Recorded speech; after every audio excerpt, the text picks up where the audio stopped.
Happy Life Day, everyone. Hello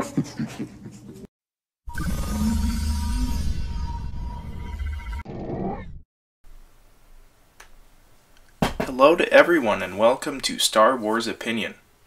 So, in Revenge of the Sith, you remember there's that confrontation between Mace Windu and Palpatine when the Jedi go to arrest the Chancellor after they learn that he's a Sith Lord?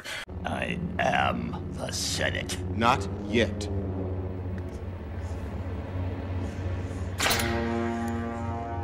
It's treason, then.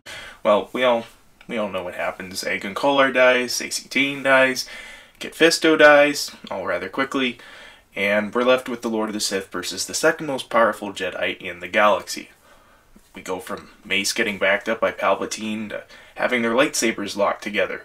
And next time we see them, after Anakin's on his way, Palpatine is the one being backed up and looking desperate while Mace presses his advantage.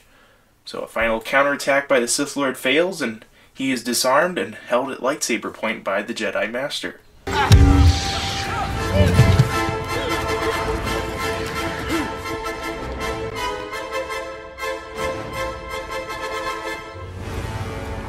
Anakin comes in, Windu fends off the Sith's fourth lightning, which injures Palpatine in the process. And just when Mace was about to kill the Chancellor, Anakin cuts off his arm, after which Palpatine blasts him out the window to his presumed death.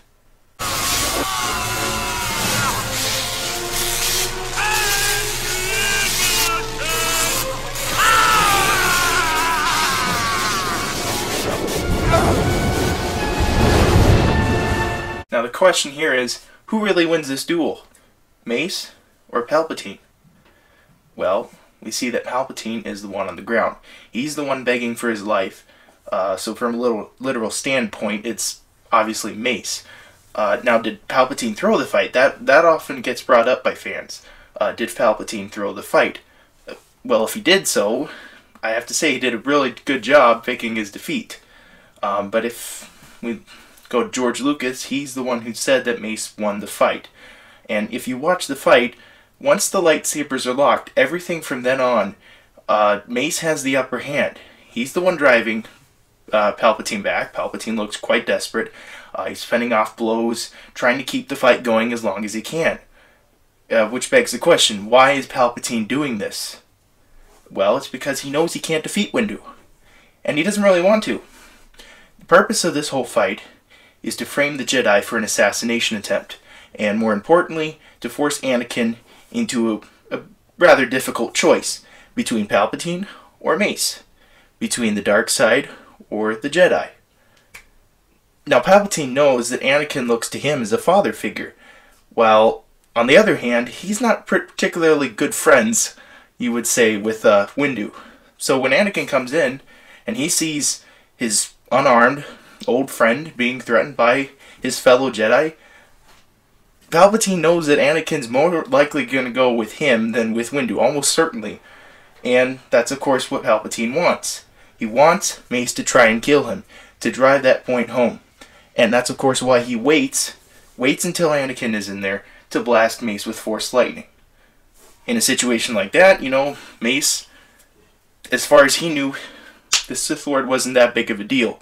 He handily defeated him in lightsaber combat, and then all of a sudden, he displays these very powerful Force abilities. So, understandably, Mace decides to take matters into his own hands and kill Palpatine. So, after seeing all this, he's on poor terms with Windu. Anakin decides to aid Palpatine. Seeing what Mace has done has basically confirmed in Anakin's mind that the Jedi are just as corrupt and no different from the Sith as Palpatine had said to him at the opera. After all this, I always have to conclude, every time I see this duel, that it's going to go to Mace. Anyway, it's always going to end with Mace winning. What we have to wonder, though, is Palpatine going to die, or is Mace going to let him live? That's the only thing that could change the ending of the duel. Who lives or dies. But again, Palpatine, he had this whole thing staged for much greater purposes than just fighting a Jedi. He wanted to frame the Jedi for assassination, and he wanted to turn Anakin irreversibly to the dark side. Anyway, I would love to hear your voices added to the discussion in the comments below. Let me know what you think and what your opinions are about this topic. Thank you for watching, and may the Force be with you.